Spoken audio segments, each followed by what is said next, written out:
Hey, this is Skyler Pond with Excellence Chiropractic. You found us here in the group exercise room here at the clinic. I'm going to show you something that's been very useful for a lot of my patients lately. I'm getting them into a sport-specific position to stretch out the piriform, rest of the gemelli, other elements that cause you to internally rotate your hip and your femur. You want to make sure that's balanced out. Lots of people know simple stretches for this kind of muscle. They do this sort of thing. A lot of people will like to get kind of in a seated position and push down, and then you have your classic stuff where you're up on a box, you're hitting here. Those are all good moves.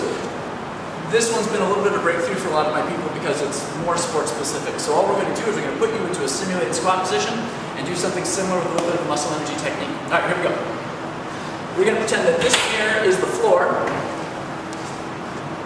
I'm going to get myself into the bottom of a good, deep, sub-90 front squat position. Looks familiar, right? If I had a lot of restriction in my hips and in my low back, this would pull my butt off the ground. This is that butt wink position that you see with a lot of squatters. But that doesn't usually happen when you have a supported back like this. What I'm going to do now is I'm going to engage my piriformis on this side by pulling into that similar position I was in before.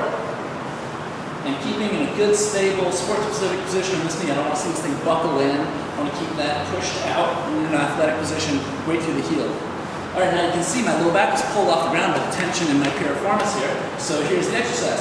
You pull your hip down with the strength of my low back, just like I'm trying to save a neutral position on a deadlift. I'm pulling that down for 5 seconds. Then I relax that, let it pop back up, push my lateral malleolus into my knee. So here I am, creating my internal rotation of my femur, engaging my piriformis, other internal rotators, and just fatiguing them. 5 seconds is all it takes. Okay, then I stop doing that and pull my hip down again. I'm alternating back and forth. 5 seconds of pulling the hip down, 5 seconds of pushing the ankle into the knee. You only have to cycle that 3 times for muscle energy techniques. So that takes 30 seconds on each side. It shouldn't be too demanding of your time. Work this into your prep work before you squat, before you run, especially if you're somebody who notices a lot of external rotation as you're running, like a duck foot presentation. Try that out beforehand. Another way to get that similar effect without the wall is to do more of your traditional throughout the needle move. Just pull it tight and then pull the hip down. That'd be fine for runners and things like that. But if you're somebody who likes to squat weight and you want to do it in a balanced way, I think your piriformis might be a factor there. Do it against the wall, create a good squat position.